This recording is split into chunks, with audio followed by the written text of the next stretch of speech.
Après avoir regardé cette vidéo jusqu'à la fin, tu ne vas plus jamais, je dis bien au grand jamais, jeter ton vieux tronc de bananier. Tu l'as donc compris, dans cette vidéo, je vais te donner des techniques pour récupérer ou encore pour donner une seconde vie à son tronc de bananier après récolte. Et donc, comment redonner vie à son tronc de bananier? Observez attentivement ce que je vais faire et vous serez surpris des résultats à la fin. La première des choses, c'est tout d'abord de récolter son tronc.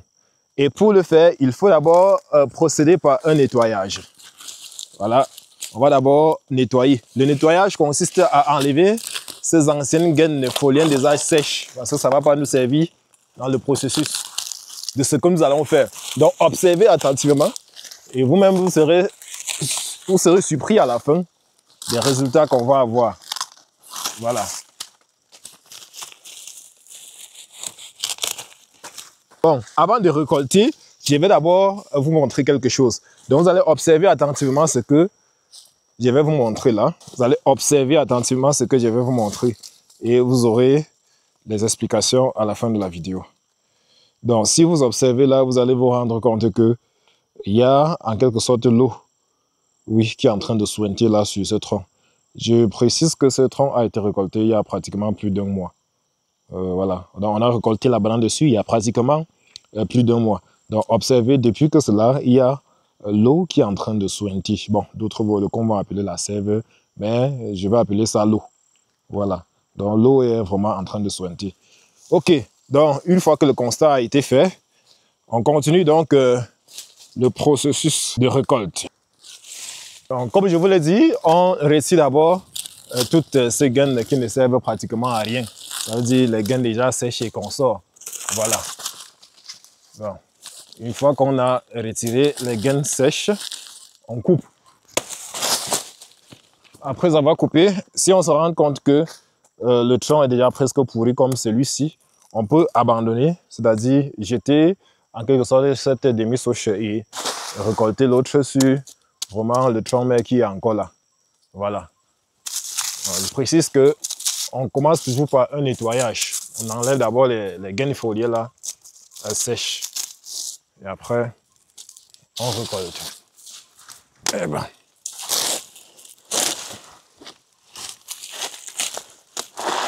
Ah bah.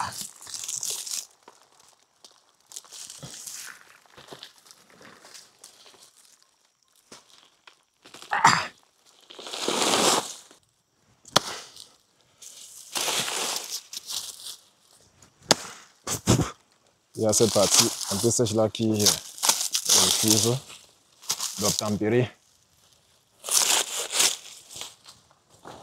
Permettez.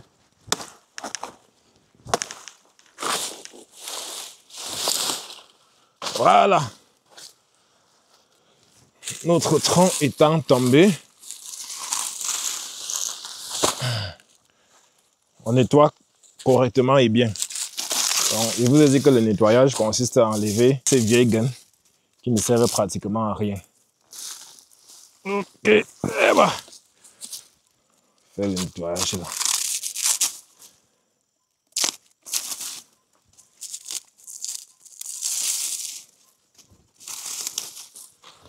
Voilà.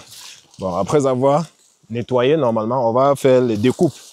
Vous voyez, on découpe selon notre force, donc selon ce que nous pouvons porter pour transporter au lieu du travail même.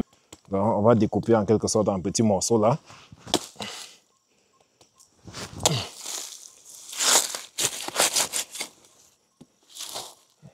Voilà. Donc, puisque c'est moi qui porte la caméra, je vais porter un tronc. Et on va aller au lieu de laisser. Voilà. Le voilà. Donc, voilà le tronc que je viens de récolter là. Donc, nous allons maintenant aller au lieu du travail même. Voilà. Donc, on se rend comme ça au lieu d'exécution du grand boulot.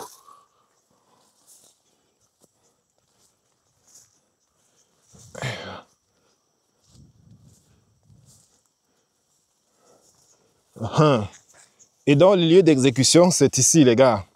Nous sommes arrivés. Et donc, voici le tronc que nous venons de récolter et on a amené ici. Et vous allez donc voir, derrière moi là, il y a les plants de fruits de la passion. Donc, ce que je vais faire, j'essaie de fendre ce tronc en 3 tranches. Voilà. On met la machette là, je pousse. Je peux fendre en 3 ou bien en 4 en fonction de la taille du tronc. Ou bien en fonction du diamètre du tronc. Voilà. Je peux fendre en 3 ou bien en 4. Donc, j'ai fait l'opération et maintenant, je vous explique pourquoi ça, cette opération. OK. Donc, vous voyez là comment ça a été fendu. Vous voyez, voilà les différentes tranches de notre tronc de bananier. Donc, une fois que cela a été fait, maintenant, on passe au travail à proprement parler. Et c'est donc à ce niveau que les choses intéressantes vont commencer. Voilà. Donc, une fois que nous avons fendu notre tronc ainsi, ce que nous allons faire, nous allons choisir le pied d'une plante. Voilà. C'est à ce niveau que ça devient intéressant. Ça peut être la plante du fruit de la passion. J'adore le fruit de la passion. Ça peut être le cacaoyer. Ça peut être l'oranger. Ça peut être n'importe quel arbuste. Voilà. Donc, ce processus va très bien marcher. Ça peut être même les avocatiers si la taille n'est pas encore assez grande. Voilà. Donc, si l'arbre n'a pas encore atteint une certaine maturité, si c'est peut-être durant les 3 premières années, oui, c'est bien possible, vous pouvez faire cette opération. Donc, l'opération consiste à faire quoi? À prendre tout simplement ce tronc fendu là et venir au pied de notre plante. Voici la plante du fruit de la passion là. Donc, avant de disposer, vous allez d'abord vous rassurer que le sol est bien arrosé. Ça, c'est en fait en saison sèche. Je précise donc que le travail que nous allons faire maintenant est un travail qui se fait normalement en saison sèche. Et avant de le faire, vous allez d'abord vous rassurer que le plant de votre fruit ou bien votre plant est bien arrosé. Une fois que vous avez bien arrosé votre plant, vous ramassez juste votre tronc fendu là, le tranche de votre tronc là, vous disposez autour, voilà, autour de votre plante. Voilà. On dispose autour de la plante ainsi.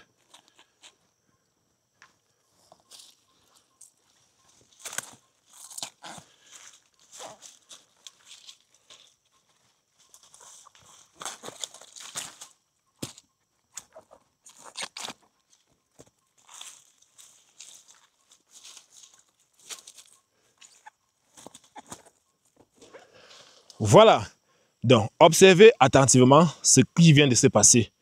Voilà notre plant de fruit de la passion qui est au milieu et voilà les différentes tranches de tronc que nous venons de disposer. Pourquoi cette opération? Pour 3 raisons principales. Comme je viens de dire, cette opération doit se faire exclusivement en saison sèche. Quel est le rôle de ce tronc que nous venons de disposer? Le premier rôle, c'est tout d'abord d'apporter de l'eau à notre plante. Pourquoi? Si vous avez été attentif au départ, vous avez certainement vu la remarque que je vous ai faite. Ça veut dire, je vous ai montré un certain égouttage d'eau qui s'effectuait au bout du tronc tout à l'heure là. Donc l'eau était en train de suinter, parce que le tronc de bananier contient essentiellement de l'eau. Ça contient beaucoup et surtout beaucoup d'eau. Je vous ai dit, ça fait déjà plus d'1 mois qu'on a récolté ces bananiers et comme vous avez vu tout à l'heure, l'eau continue de suinter jusqu'aujourd'hui. Donc, le premier rôle de ce tronc que nous venons de disposer, c'est d'apporter de l'eau. C'est en quelque sorte une façon d'irriguer, je dis bien une autre façon d'irriguer notre plante. Voilà, c'est une autre façon d'apporter de l'eau à notre plante en saison sèche. Ça, c'est le premier rôle. Le deuxième rôle, c'est que ça constitue en quelque sorte un paillage. Donc, ça apporte de l'eau, d'une part, et ça protège d'autre part l'eau qui était peut-être déjà disponible ou bien que vous aviez apporté au cours de l'irrigation. Donc, ça protège le pied de la plante contre la sécheresse, contre l'évaporation. Voilà, ça c'est le deuxième rôle. Donc, au lieu d'utiliser les herbes pour faire le paillage, comme d'habitude ça se fait, vous pouvez utiliser les troncs de bananier fendus que vous disposez là. D'une part, ça protège l'humidité que vous aviez apporté en y mettant de l'eau via l'irrigation. D'autre part, ça complète justement votre irrigation. Ça, c'est le deuxième rôle. Le troisième rôle, donc, c'est que une fois que vous avez fait cette opération, à la fin de la saison sèche, les pluies seront de retour. Et lorsque il va donc pleuvoir, on va en quelque sorte assister à la décomposition de ces troncs que nous venons de disposer. Et une fois que ces troncs se seront décomposés, ça donnera donc naissance à de la matière organique que nos plantes vont consommer pour le bien-être et pour leur croissance optimale. Donc ça, c'est le troisième rôle de ce tronc de bananier. Voilà, je précise une chose que on peut le faire avec un tronc de bananier mort, c'est-à-dire un tronc de bananier qu'on a déjà eu à récolter, comme on peut le faire aussi avec des troncs de bananier qui n'ont pas encore produit. Voilà, bon, pour ne pas détruire un plant qui porte en elle des potentialités de production, vaudrait mieux utiliser les troncs morts, voilà, c'est-à-dire les troncs qu'on a déjà eu à récolter dessus. Voilà, ça c'est donc les trois principaux rôles de ces troncs de bananier au pied des différentes plantes. Je vous ai dit, cela se fait en saison sèche. Donc, observez, on a bien mis là. Hein? Voilà, donc voilà d'autres qui ont été mis. Voilà d'autres qui ont été mis de l'autre côté. Voilà, voilà les troncs qui ont été fendus et disposés là. Voilà le pied du fruit qui est là. Voilà. Donc ça continue. Ça, c'est ce qu'on vient de mettre. Voilà l'autre qui est déjà mis là. Voilà. Donc, avec cette technique, vous pouvez réduire, je dis bien réduire considérablement votre intervention au champ en termes d'irrigation. Nous, ici, par exemple, on avait l'habitude de faire l'irrigation par aspersion ici au champ. Mais depuis que cette technique, on l'a testée et que ça marche, désormais, on fait l'aspersion et on attend pratiquement 3 semaines. Je dis bien 3 semaines avant d'y repasser. Et même lorsqu'on repasse la 3e semaine pour faire encore l'arrosage, on se rend compte que toujours le sol est humide. Donc, c'est vraiment une technique assez magique. Expérimentez ça chez vous et vous m'en direz des nouvelles. Voilà, donc intéressez-vous à tout ce qui est système archaïque, hein, parce que ça, c'est les méthodes que nos grands-parents utilisent. Bon, de nos jours, on veut faire comme chez les Blancs, alors qu'on n'a pas encore suffisamment de moyens comme eux. Voilà, donc les méthodes ancestrales comme celles-ci ne sont toujours pas abandonnées totalement. Donc de temps en temps, la nature nous rappelle que c'est toujours la vieille marmite qui fait de la bonne sauce. Voilà, je suis dans un champ des fruits de la passion comme d'habitude et je vous invite à vous inscrire massivement pour la campagne de formation en culture des fruits de la passion qui aura lieu le 12 janvier prochain, ce dimanche je crois, le 12 janvier prochain, exclusivement en ligne. La campagne de formation, justement, est intitulée « Comment réussir la culture du fruit de la passion en 2025 ». Donc, comme module, je vous apprendrai comment produire effectivement le fruit de la passion du A à Z, comment multiplier ses propres semences de fruits de la passion, comment cultiver le fruit de la passion du début jusqu'à la fin, ça veut dire en passant par les différentes étapes, la germination, le repiquage, la transplantation, le tutérage, l'entaille et bien d'autres, le traitement phytosanitaire, ainsi de suite. Je vais vous montrer comment vendre sa production et comment gérer ses excédents de production. La formation aussi, lorsque vous souscrivez à 15 000 francs CFA, bien sûr, vous avez droit à un bonus de semences. Oui, 500 graines de semences. Avec 500 graines de semences, vous pouvez faire environ 1 quart d'hectare. Voilà. Donc, lorsque vous prenez part à la formation, vous avez droit à une quantité de semences pouvant vous permettre d'ensemencer jusqu'à 1 quart d'hectare. N'est-ce pas magnifique, les gars?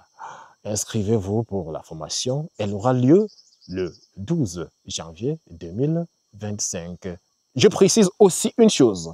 Si vous êtes un promoteur qui est dans la diaspora et content peut-être lancer un projet comme celui-là au pays et le faire par un proche ou bien un technicien ou bien un ingénieur, prière de suivre d'abord vous-même la formation et de faire aussi suivre la formation par votre collaborateur qui va suivre votre projet sur place parce que c'est toujours très important d'être au même niveau de connaissances avec celui qui suit votre projet au pays pour souvent éviter des arnaques, des tromperies et des détournements des fonds parfois qu'on envoie pour des projets et ça se retrouve dans certains canaux que je n'ose pas prononcer ici. Voilà, ça permettra aussi de ne pas vous faire arnaquer parce que beaucoup vont souvent prendre ou bien inventer des problèmes qui ont surgi dans des projets pour vous estorquer de l'argent. Or, lorsque vous avez un même niveau de connaissance, ça permet à ce que, avant que votre collaborateur ne vous pose un problème, que ce problème soit vraiment